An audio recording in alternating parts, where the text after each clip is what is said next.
visiter le Québec. On parle avec un Québécois ou une Québécoise quelque part sur la planète. Loin d'ici, loin en Titi.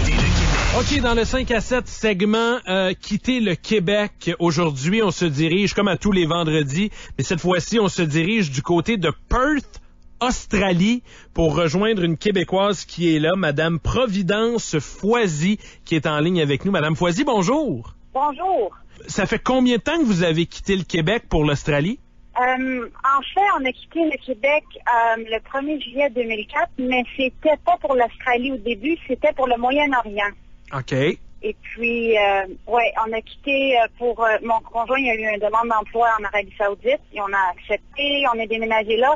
On est resté juste 10 mois, et puis ensuite, on est déménagé à Perth, en Australie. Il y a eu un autre offre d'emploi. Et là, vous êtes là depuis quoi? Bientôt 10 ans? Depuis le 25 avril 2005, donc ça va faire 9 ans. Mais ça va faire bientôt 10 ans qu'on est parti, mais ça va faire 9 ans qu'on est en Australie. Donc, je comprends que vous êtes parti du Québec essentiellement pour le travail à la base, mais est-ce que il y avait quelque chose d'autre qui vous motivait à quitter? Parce que ça prend quand même, faut être je vais utiliser le terme anglais, mais faut être gutsy là, pour décider de dire du jour au lendemain, on part, on quitte le Québec, on se dirige, en premier temps en Arabie Saoudite et par la suite en Australie. Mais on en avait déjà parlé avant que mon conjoint ait un offre d'emploi. On avait dit, OK, on est prêt à partir du Québec. Si jamais il y a une offre, on est prêt à partir à l'aventure. Même si on avait 2 jeunes enfants, nous, ça ne nous dérangeait pas. Donc, dès qu'il a reçu l'offre d'emploi, on a dit, let's go, on part. Puis, l'Arabie Saoudite, c'était un peu... Ensuite, on habitait à Bahreïn parce que l'Arabie Saoudite, c'est un peu difficile. Donc, on habitait à Bahreïn. Et puis là, on a dit, pourquoi pas... essayer d'autres choses. Donc, mon conjoint a envoyé son CV partout, puis l'Australie a appelé en premier. Puis là, on a dit, puis moi, c'était mon rêve, c'est un rêve d'enfance d'aller habiter en Australie, d'aller juste visiter, en fait, au début. Puis là, quand on a reçu l'offre d'emploi, on a fait, let's go, on part.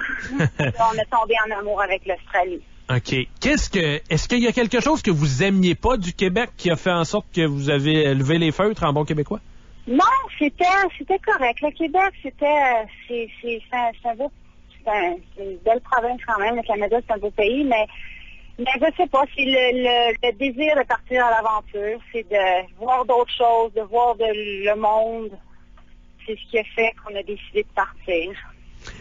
Est-ce que vous vous ennuyez du Canada des fois? Est-ce que vous revenez voir des amis de la famille? Oui, justement, on est venu au mois de décembre.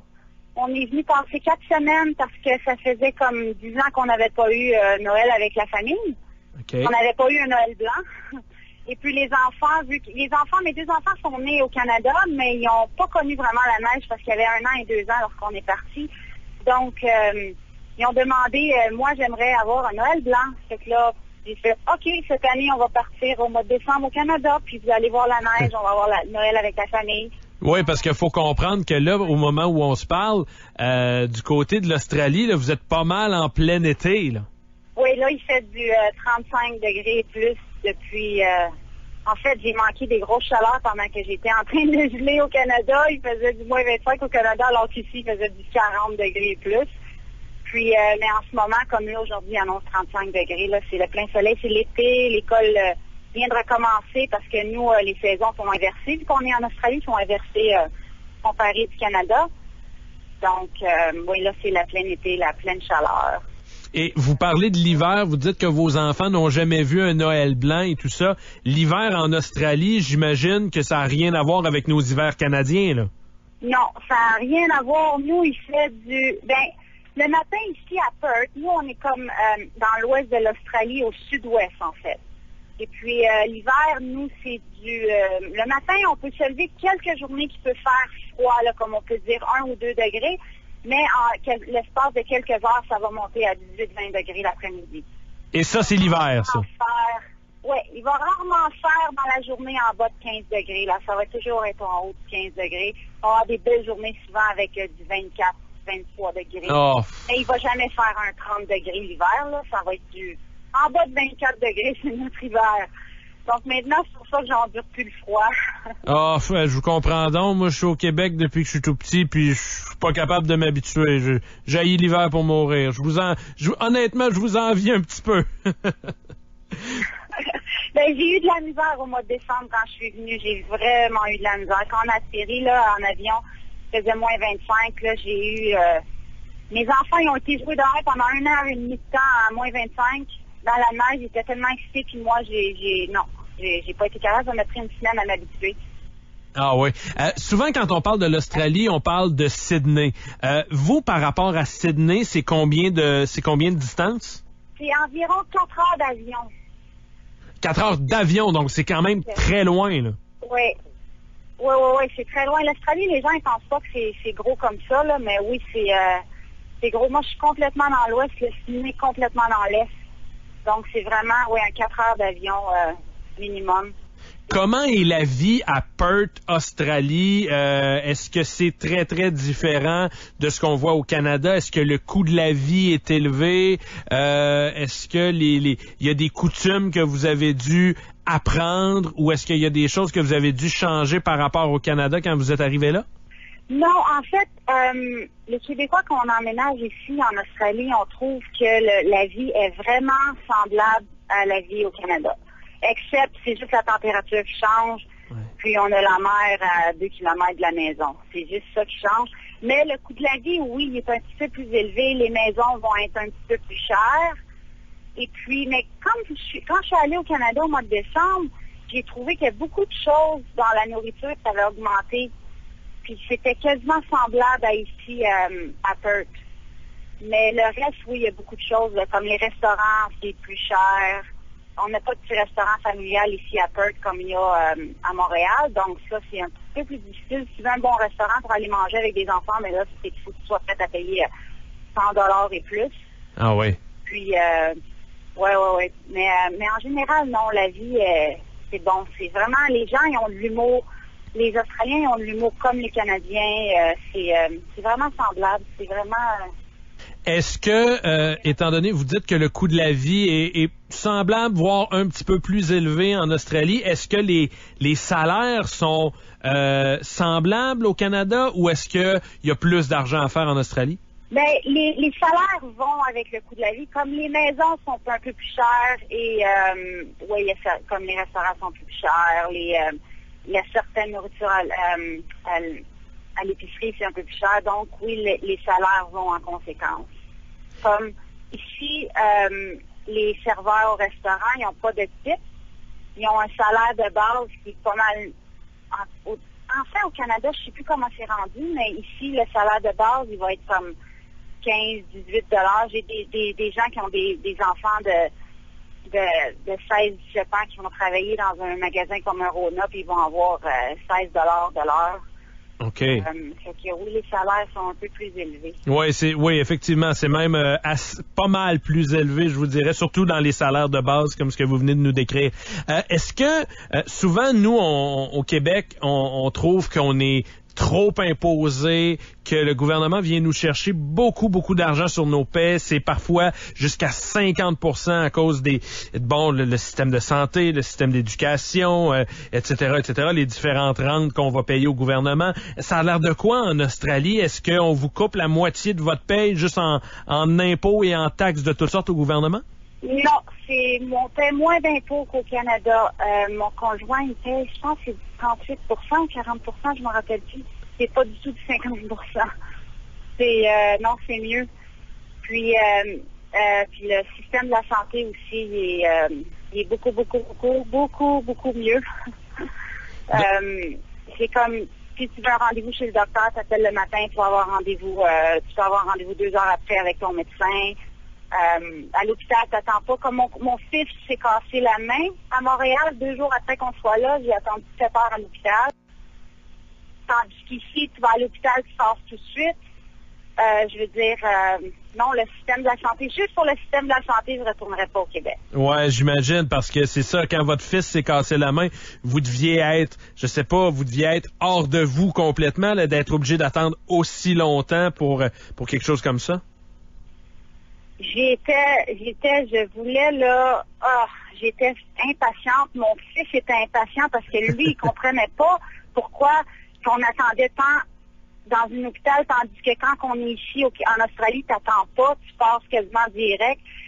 Là, il comprenait rien. Maman, pourquoi que cette dame-là elle passe avant? Là, fallait que je lui explique le triage, et puis là, ils vont par les cas et tout, là.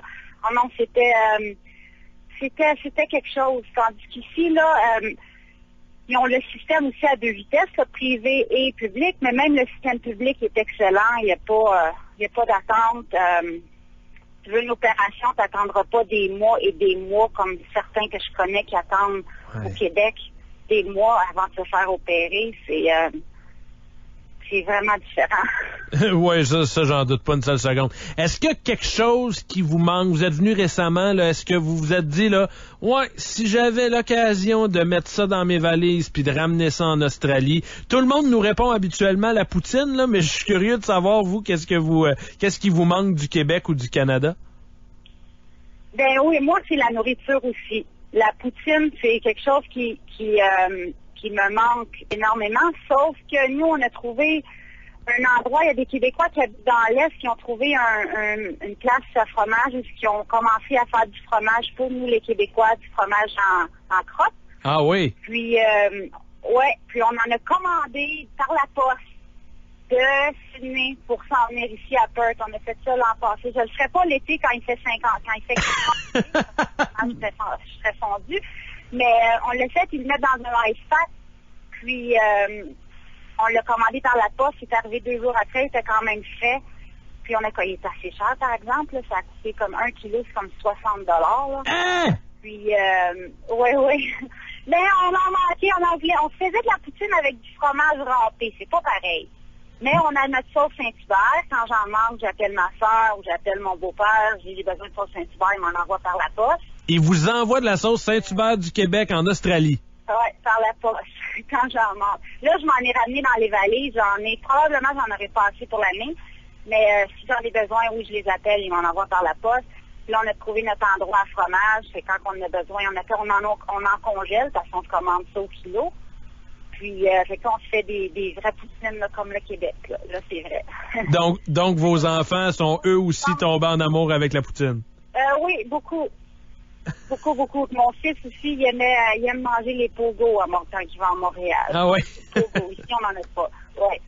OK. Hey, le système d'éducation, Mme Foisy, ça a l'air de quoi? Est-ce que c'est comparable avec ce qu'on voit au Québec et au Canada ou il y a des différences qui sont flagrantes?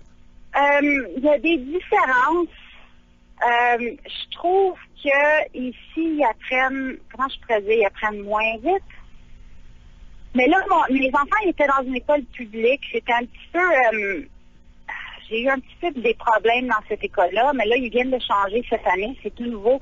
Ma fille est rendue dans une école, elle est en 6e année, rendue dans une école privée, et mon fils est rendu dans une école privée pour son secondaire. Parce que ici, le système, c'est que tu as 1 an de plus au secondaire, et puis ensuite, tu vas à l'université. C'est un peu comme les Américains, je pense. Les États-Unis, oui. Il n'y a pas de cégep. C'est ça, tu vas direct à l'université après. C'est que 12 ans, en fait, ça va de Year 1, comme ils disent, pre-primary, c'est maternelle. Après ça, de Year 1 à Year 12. Là, tu t'en vas à l'université tout de suite après.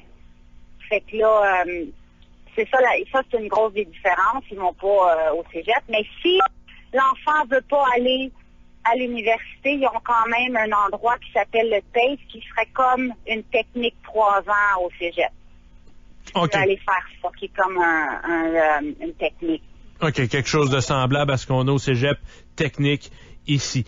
Donc, vous serez pas de retour bientôt au Québec, c'est pas dans vos plans.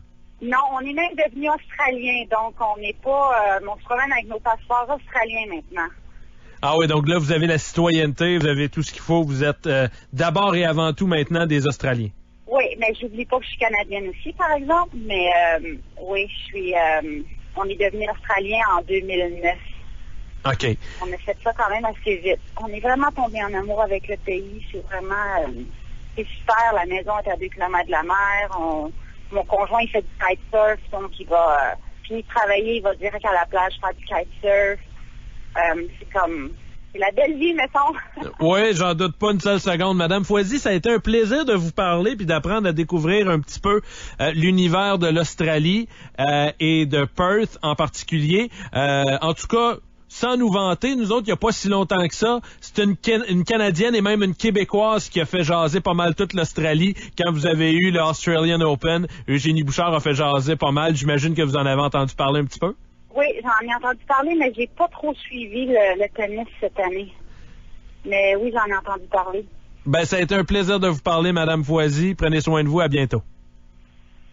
Merci, au revoir. Au revoir. Madame Providence Foisy est une Québécoise et maintenant une Australienne qui s'est établie à Perth, en Australie. C'est à 4 heures d'avion de Sydney. Souvent, on pense que l'Australie est un petit pays, que c'est principalement Sydney, mais s'il y a quelque chose qui est à 4 heures d'avion de Sydney, c'est ce qui me marque un petit peu. Ça démontre que l'Australie est tout de même un grand pays. On fait une pause dans le 5 à 7. De l'autre côté, on va finir la semaine avec Stéphane Gendron. Avec D.H. Martin et Mal, le 5 à 7. Radio X. Montréal.